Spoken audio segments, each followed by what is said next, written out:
iti mensahe nga niya iti title na? Church. Okay? We know church is a mandate. The mandato. Idaduma is a proclamation.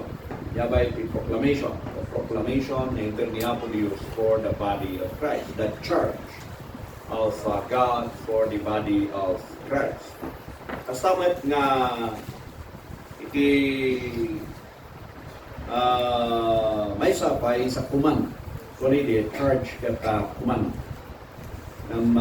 Closer ijay word iti Biblia is the word church. We know iti biblical word na gamitin usap na is the word church. So church sika, di ba? Kung kada kuma iti violation, kada iti matilo iti panagmaneho, dati iti nga violation charge mo. Di ba? Then, saan, magbayad ka, kinatagatan mo, manag-charge mo, manag-bill mo. Ha? So, di ay. Kaya dahita iti antay adalin, tapno kasta ket iti reason no apay, for us to know, no anya di mandato ni Apo Dios, iti bagi ni Kristo.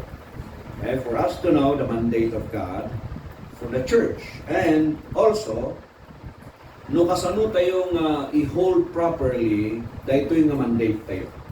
So, hold man, kasano tayong handilan, kasano tayong taripatun, kasano tayong kitaan. Dahil yung mandato nga inter ni Apo Dios karatayo. And then, kastaman, tapno kastagat, agbalin tayong nabanligi, iti gubat. Amoy ba nga iti doctrine is a warfare? Mawagan nga gubat ng malagip yun di jay inadal tayo, ijay full armor of God, ijay hoodie. Naisurok ka na kayo nga iti doctrine ket a battleground. Sa battleground, ito yung doktrina, gapuanan ta, it's either false or true. Okay? Right or wrong. Yeah? So nga, dahita iti may isang pangkunaap no apay nga battlefield tayo iti doktrina. Dali ay in present ni Brother Mike manan nga pulpulit na ijay internet nagsaludsod isuna iti may isang kasaludsod may panggap iti baptism then isuna ti mga istorya nga agkakanat dagitoy lang sumbat dagida sumungsumbat. So, kahit nga sawan nga son is stable in the body of Christ when it comes to doctrine. So, tata, nantay iti 1 Timothy chapter 1 verse 18 to 19. 1 Timothy chapter 1 verse 18 to 19. Pagpakwisak kaya puro nabigat. Mangabak at dati price na. Okay? Kuna na ito basahan tiyo man ka. This charge I commit unto thee, son of Timothy, according to the prophecies which read before on thee, that thou by them mightest war the good warfare. 19. Holding the faith and the good conscience, which some having pulled away concerning faith have made shipwreck. Isuda ito'y tikuna ni Apostle Paul na ikumitar ko ken ka da ito'y nga mandato. Da ito'y nga charge ikumit ko ken ka nga anak nga Timoteo. According to the prophecies. When tamo tayo nga ni Timothy ket he was raised under the law. Okay?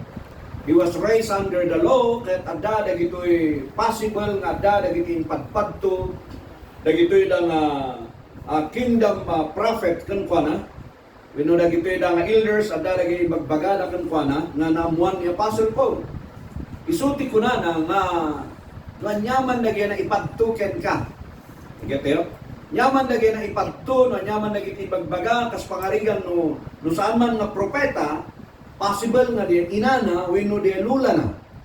Kada isu na tinakatrainan da. So nakatrainan ni Apostle Paul. So nga salamat dati lula yung nagagat nga magti-train ka kayo. Ngayon ba nga ni Timothy kat tinang-train kan ko na kat lula na. Lula na kan ni mama na. Tata, wala na ito according to the prophecies which went before on thee. Nga naitagkan ka sakbay pailaan, that thou by them mightest war a good warfare. Tapno kastakit babaan ka na gitoy nga naitagkan ka, kaya't mapagbaligiyam iti gubat mo. Hallelujah. So adang nga ron tiggubat tayo. At may salita is the warfare on doctrine.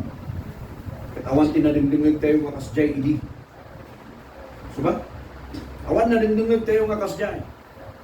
And then tata, 19, tapno kastakat mapagbaligyan tayo daytoy, holding faith and a good conscience.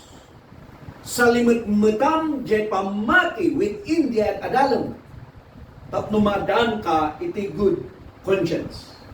Good conscience in line iti word na awan ti among nga pagkibaltangam, na awan ti among dua-dua iti saon ni Apo Dios. Dati niya ni Mike the other day, 3 days ago, Friday. Dati niya na ijay, may samat nga kitaan ko may isang nagat-adal mat ti saon ni Apo Dios. Nakiat-adal iti may isang sursuro nga ang dating doon. And then adamat the knowledge na iti word. Dinmay kami iti very short na Bible study. Medyo anang matagdaran di tagdaran. Ba? O dahil na naipresentar tayo sa pagkuna ng I will not praise mo. You see? Very short is fun. And yet, na-clear ang pinandikapsat niya rin.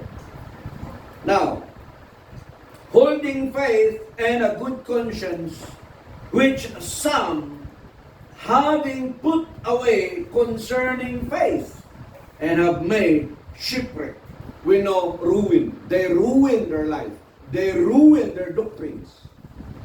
Taapay, they did not hold on to that faith. Hanga rin pamating adak na tayo. Saan nga diya ito word? Ibagbagan na ito. Padal madamdaman na ito. Isutig ka po, nuapay nga inted na ito ni Apostle Paul kani Timothy, tapno ti panagdakkel ni Timotyo, ada kumati direct when ada kumati usto nga takder na kaya dati usto nga turong na. Nga isumad dahi tati kayat ni Apo Dios para kada tayo nga bagi ni Apo Heso Kristo. Amen. Dahi ta nga charge katan tayo sa verse 3. Sumubli tayo verse 3 and verse 4. Tasahan tayo? As I besought thee to abide still at Ephesus, when I went into Macedonia, that thou mightest charge some that they teach no other doctrine. Okay, Jepay. In bagana ka ni Timotyo, I besought thee to abide still at Ephesus. Agistay ka ta Ephesus. Kapuan pa na. May tinangyari kalakwada, idadada ijay Thessalonica, permit the persecution. Kalakwada ijay, iti Acts chapter 17. Gapun yung persecution nga riyay, inbatida ni Timotyo ijay. And then, napanda ijay Berea. After Berea, nagsasabat da, and then inbound naman ni Timotyo ijay Epheso. Agistay ka ta Epheso, pastorum da ita. Ngayon da Paul, isulat ti Pimanaw. Napanda ijay Berea, after Berea, napanda ijay Athens. Taapay, one gapo iti persecution. Ngayon ni Timotyo da iti tinbagana. Okay? Kuna na nga, when I went into Macedonia, that thou mightest charge some that they teach no other doctrine. Pagbagaam da iti dadaduma, tanda nga ni suro, iti dadaduma na sursuro. Nagkitayo? So adang nga ron, da iti dadaduma nga sursuro. So yan baga niya ni Apostle Paul iti Galatians chapter 1, sa kani? Nasaan kayo nga basta gisursuro? Anyo nga isuro iti kingdom para karagay parabol. Anyo nga isuro iti other doctrines. Anyo nga isuro na iti circumcision karagay iti nga Gentiles. Dahil tayo iti mandato nga intad ni Apo Dios, wino ni Paul kani ni Timothy. Ag-jump up tayo, ijay 1 Timothy chapter 6 verse 12. 1 Timothy chapter 6 verse 12. Fight the good fight of faith, lay hold on eternal life, whereunto thou art also called, and hast professed a good profession before many witnesses. Okay. Fight the good fight of faith. So nga, gubat. Ulitak manan. Gubat ti pamati, gubat iti faith. Dahil ti faith nga ibagbaga ni Apostle Paul is the entirety, we know the entire nga body of the doctrine of the grace of God nga intad ni Apo Dios kani Apostle Paul, dahil tati takdiram, dahil tati ilaban mo. Alam tayo? Saan nga di personal faith mo? Saan nga di personal faith ni Maysa? Nuni ka the entire faith which is in the body of Christ. The message of the grace of God. So fight the good fight of faith. Taday ta iti mandato nga naitadkin ka. Dahi ta ti doktrina nga naitadkin ka. Dahi ta ti ilaban mo. So kung na, fight the good fight of faith and lay hold on to eternal life. Taday ta nga faith na dahi ta isuday ta ti mangigad, mangilid iti eternal life. Tas naibagak ka na kayo at dati eternal life before the cross. Ngam ti eternal life kayo tata dahil iti sarsaritaan ni Apostle Paul. We don't belong in the teaching iti before the cross because that's for Israel. Ngam no kada tayo tata after the cross, the faith that leads us to eternal life is no other than the message of grace. Mawatan tayo? So kung na dyan nga, we are saved by faith, may salakat yung babaan iti parabor. It is by grace that you have been saved, through faith. And it's not your work, it's the gift of God. Ninayunan dayta ni Titus, ipapakaawat ni Titus, iti Titus chapter 1 verse 9, ipakaawat ni Apostle Paul, may pangyop dayta pa ng hold on to the faith. Ipintas nga mensahe, may isang word kat hold on. Hello. Bawasan ti hi. Titus chapter 1 verse 9. Okay ba? Lagi ada come first, itakdari yung mga kabasahan niyo. Sige. Basa ko. Holding fast the faithful word as we have been taught, that he may be able by sound doctrine, both exhort and convince the Savior. Okay, thank you. Mga pinapagpatakdaran na kayo, at magtulungan na kayo. Umuk na puyat-puyatan kayo. Plus, past 11, katag message pa lang ni Sarah, right? Message mo, niya oras kayo na to? Past 12. And then, nakain kayo pa lang iti 5. Ay, iyo. But anyway, di balik, maminsan dito tibiyag yun. Diba? Well, at least, sumugli kayo pa lang maramdaman for the awarding. Diyaman tayo pa ni Kuya Kevin. Yan ni Kuya Kevin. Oh, tayo ni Kuya Kevin na panang sumbuta kayo. Okay? Naisuman ng timang itulot ka na kayo. Glory to God. Now, holding fast to the faithful word. The faithful word, the doctrine ngayon ni Apo Dios, kani Apostle Paul, that's the faithful word. Alam?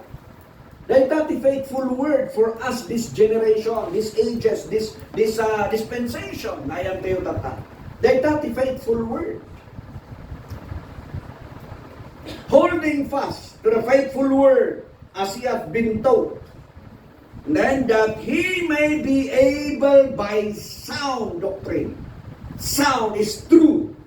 Faithful doctrine. Mapagtalkan na doktrina. Saan nag-alla-alla?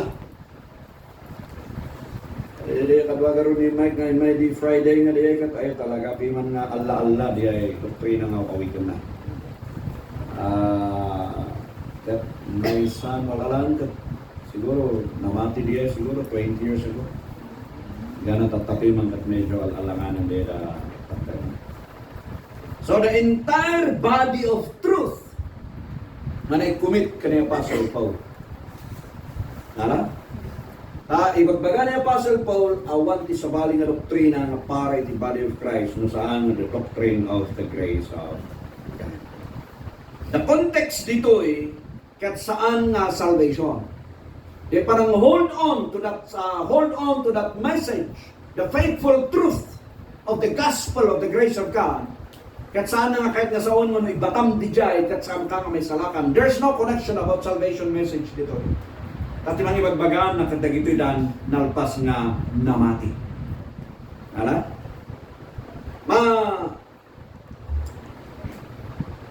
Ijay Acts 23.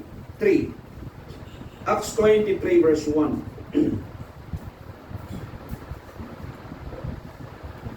Okay, basa lagi ito na lalaki laan.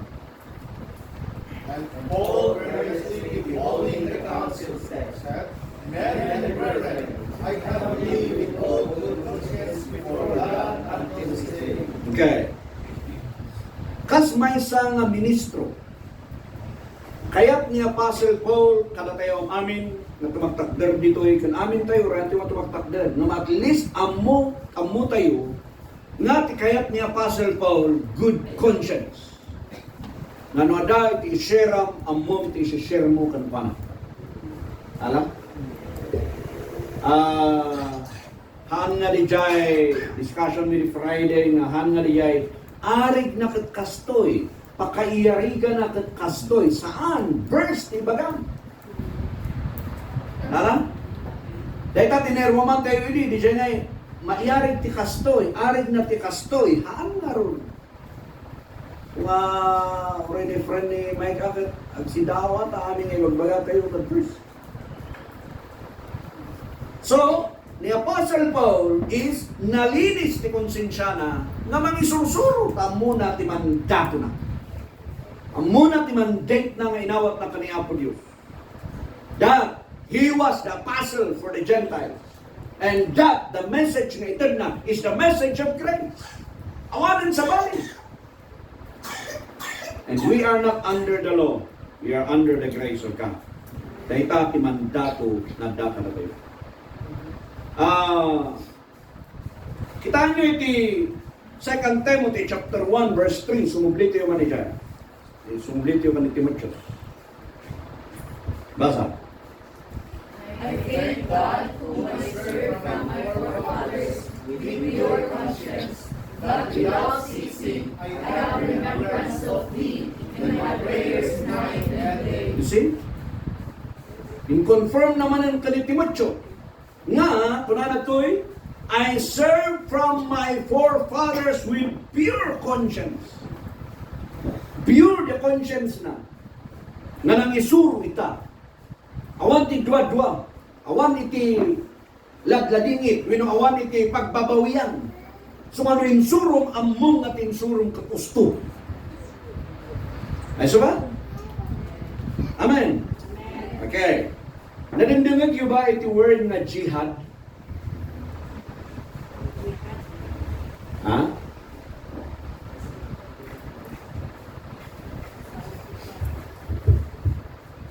No ingato dati imada sa tukunada nga jihad. Jihad. That's a religious war. Isuday dati holy war na on behalf of Islam. Na it's their religious duty na magitakder iti sursuro ti Islam. No adda kumontra kadakwada ijay sursuro da nga dayta. They can declare jihad. Alam? So nga, di ba dyan nangyari dyan Amerika? In the name of jihad,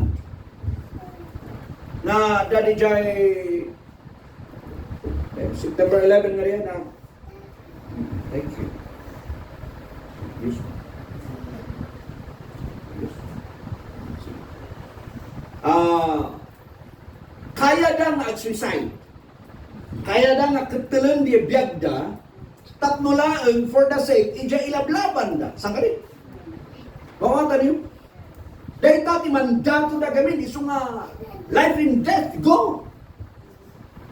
Nukastada gito'y na nga daduma nga sursuro, daduma nga pamati, na kaya da nga, hindi rin, bentakan ti biyagda. Warawarasan ti biyagda because of their belief. At dapat nadamag tayo nga Kristiyano nga kasya. Di ba? One. Kitaan nyo na gito'y da nga nice people around. Kaya lang nga mamagyan ti bantay. Kaya lang nga mamagyan ti bantay, gapuy ti ilablaban da. Eh so? Kaya lang ang sakripisyo panawan ti pampamilya da. At dati makita nga mandato gamin may lablaban da. So ano, tumakdar da niya diyan, makibaka, makibaka. Di ba niya?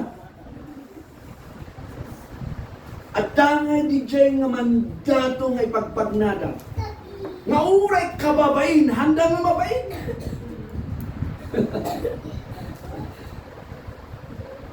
In the 1980s, late 80s, early 90s, di ba nagano yung mga kasama dito bagyo? So ba?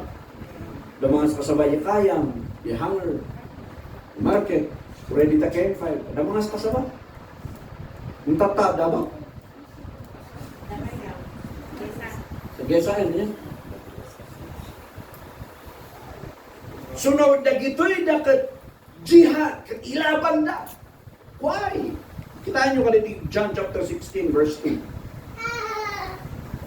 John chapter 16 verse 2. Basa. They shall flow out of the synagogue, and at the time cometh,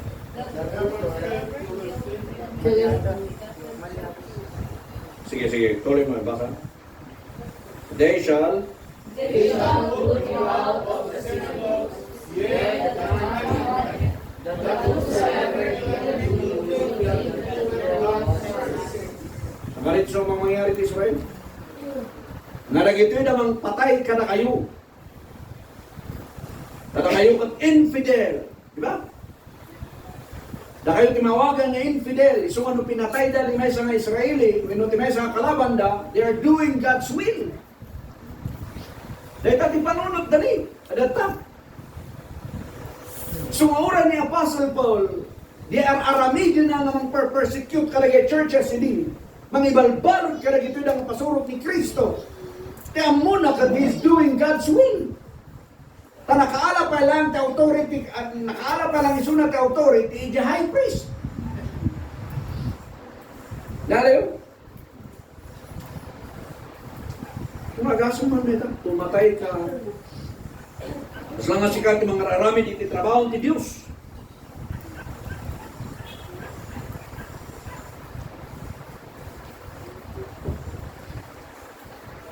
Whosoever killeth you will think that he doeth God service. Oy, you.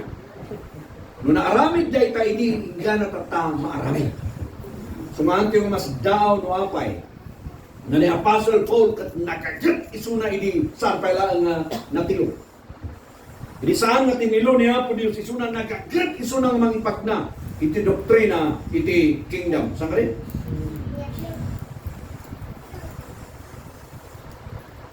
So nga dito'y pangkitaan nga even ni Apostle Paul kataday suna iti hanpalan nga inayaban niya po di suna, seryoso isuna, iti mandato na. Kitaan nyo di Philippians chapter 3, verse 4 to 6. Basa?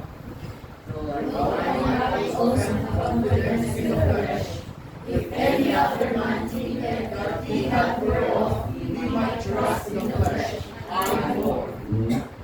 Circumcised the 8th day of the stock of Israel, of the tribe of Benjamin, and the Hebrew of the Hebrews, as touching the law, a Pharisee. Concerning zeal, persecuting the church, touching the righteousness which is in the law, blameless. Gason merita. Daita ni Apostle Paul before nga ayaban ti Apo isuna. Ti pagarup na. Ketar aramido na iti pagayatan ti Dios. No pinapalangguadan kuma iti takder. Mabalindang ay palangguad amin dagitoy. Taapay. Brana toy nga circumcised isuna iti 8th day na aramin na tilo. Then from the tribe of Benjamin, membro isuna iti royal family, iti Israel. And then Hebrew of Hebrews. Kahit ang saon na Hebrew of Hebrews, representative isuna. Karag iti aming Hebrew. Nga isuna nga rin tinangin, daulo nga mapanmang patay karageda, pasurot ni Kristo. Touching the law, a Pharisee. Touching the law, kahit ang saon Pharisee, amuna iti law, prophet, and the Psalm. Memorize na rin ito. Concerning zeal, kinagagat, permit ikasta na persecute the church. Touching righteousness which is in the law, blameless. Ay, yun. Blameless na ito eh. Apostle Paul. Naman niya tinangyari. He has the zeal, but without knowledge. Romans 10 verse 2. Kasta iti Israel, adanda iti gagat, adanda very zealous da, and yet it's not according to the knowledge. Saan nga na tuon iti knowledge iti sa niya po. So our mandate is serious. Okay? Seryoso iti mandato tayo. Number one, our mandate is a serious mandate. We know our charge is a serious mandate. Nakita tayo dito.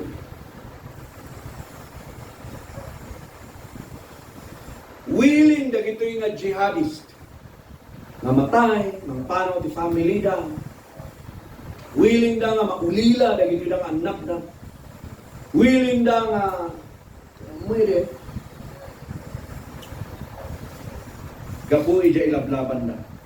And Apostle Paul proves na no panggap kuma iti mandate na nainted iti para sa iyo kankuanan seryoso iso na. But agyaman tayo sa sinukatan ni Apo Dios. Ni Apo Dios tinang ited iti mandato. Nang ited iti mandate na and kuanan. So tiga po na naibagat na our mandate is a serious mandate. Amen? Now, number 2, Acts 20, 22 to 24. Dawatag na ito campers, tayo takdariyo, tabasahan niya. Sige, takdariyo. Nag-inap kayo, may mapalit. Sige, basa. Now, behold, I go up in the Spirit unto Jerusalem, not knowing the things that shall befall me there. Saying that the Holy Ghost witnesseth in every city, saying that bonds and afflictions abide me.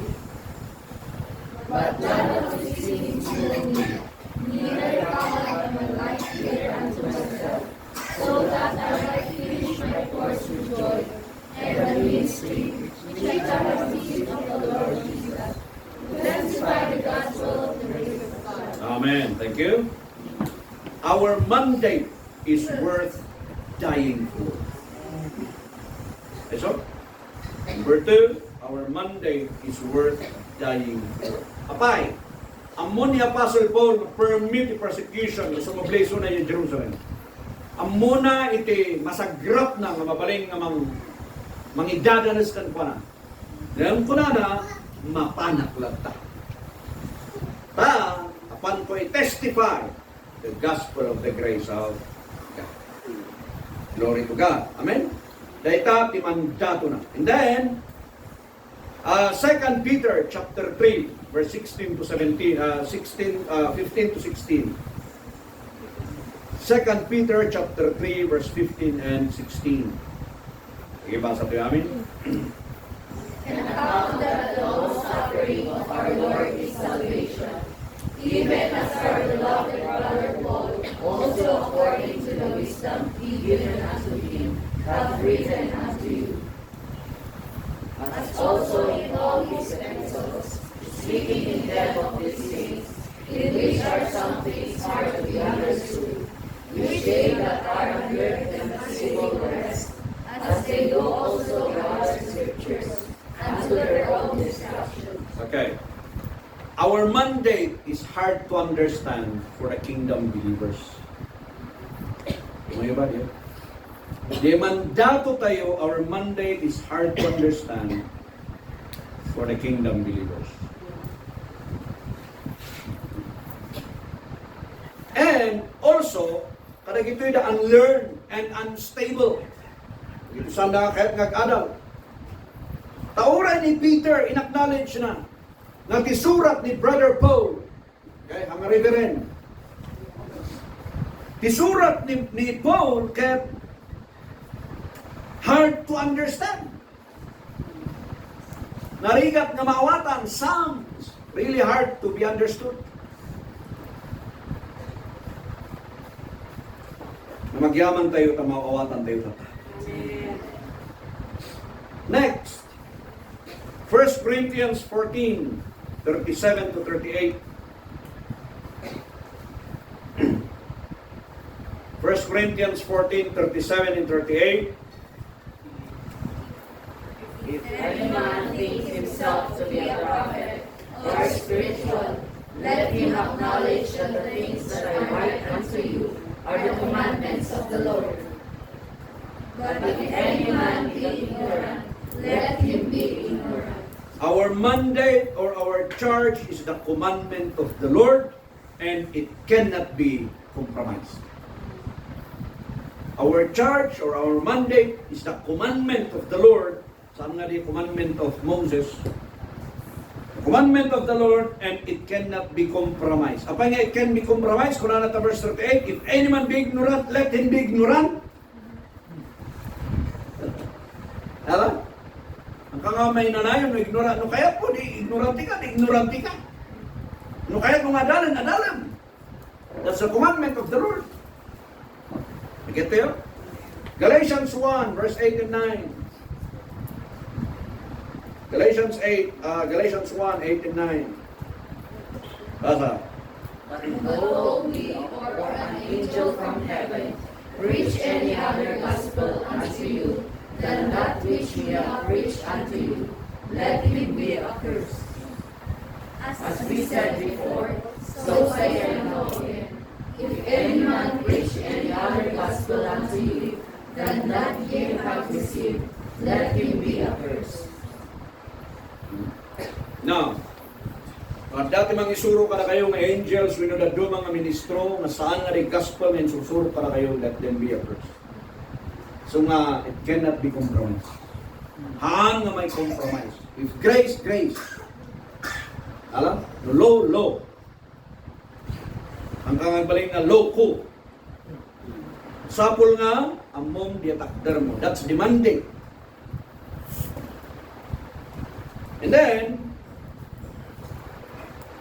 next is our mandate is loud and clear.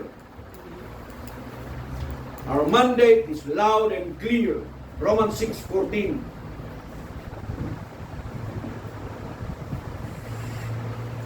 Go. For sin shall not have dominion over you, for ye are not under the law, but under grace. Apay nga loud and clear, yes, because we are not under the law, but we are under the grace, period. Ang tiyo nga sukatan na ito. We cannot mix the law is a grace. That's our mandate. Ephesians chapter 2, verse 8 and 9. For by grace are ye saved through faith, and that not of yourselves. It is the gift of God. Not of works, lest any man should boast. You see? Our mandate is loud and clear that we are saved by grace through faith. Awanan sa bali. Naget tayo? Awanan tinadyo mga kasit salvation tayo. Dahil talaan ti salvation tayo. Hanga niya do this and do that at may salakan ka. No, that's not our salvation. Dahil tati salvation dahil tilintid. But that's not our salvation. Amen. Hanga niya ay agbautisar ka, iti maming pito. Kaya't no nagpastor, di may sanga idol mong artista, agpabautisar ka man yan. Hanga niya iti salvation tayo. It's clear that we are saved by grace. Timothy, 2 Corinthians chapter 5. Sorry, I want it Isha. 2 Corinthians chapter 5. Pero gito iti verse 17, gana iti 21. Okay? Basa? Therefore, if any man be in Christ, he is a new creature. All things are passed away. Behold, all things are become new. And all things are of God, who hath reconciled us with himself by Jesus Christ, and hath given to us the ministry of reconciliation. Okay. Dawat at lagay kang first, ay tagdarayo tapasahan nyo. Sige, 19. Go. To wit that God was in Christ, reconciling the world unto himself, not imputing their trespasses unto them, and hath committed unto us the word of reconciliation. 20. Now then we are ambassadors for Christ, as though God did beseech you by us. We pray you in Christ's stead, be ye reconciled to God. 21. For he hath made him to be sin for us, who knew no sin, that we might be made the righteousness of God in him. Amen. Thank you. So, timauni nga mandato tayo. May surok, adupay nagiti mandate tayo nga makita tayo dita. Our mandate must to share the word of reconciliation. The word of the grace of God. Must be shared. The mandate tayo. Our charge, that yung mandato nga inted ti Apo kada tayo masapol i-share tayo man kadagiti datuma. Because we are all ambassadors. Amen. The word of reconciliation adda kada tayo. The ministry of reconciliation adda kada tayo. So mapan tayo matibingay kadagiti datuma. So dayta iti pakasakupan daytoy nga faith nga kunana jay fight the good fight of faith. Anyan ay faith, the entire body of doctrine. Ngayon niya po Diyos, kanya Apostle Paul. Dahil takdran tayo.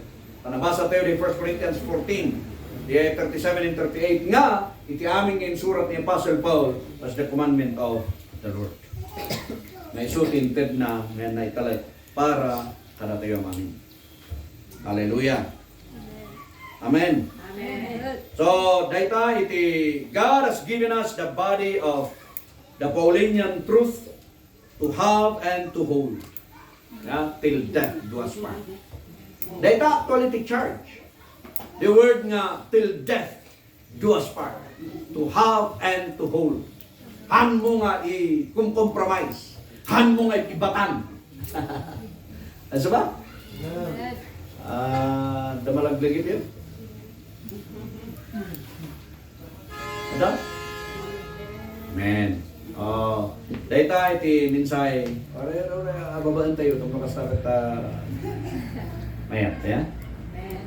Lord, salamat dayto nga insorom kada kami. Thank you for giving us this mandate. But Lord, help us nga mangipagnay sila ito inadal mi. Help us to study more on our mandate.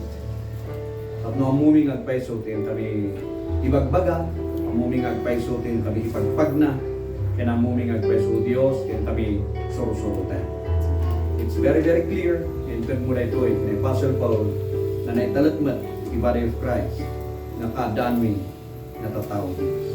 Maraydayo, tinapatinganagan mo, di amin nga naisuro ka na adal mo, kaya kaya magundaway. In Jesus' name. Amen. So, that's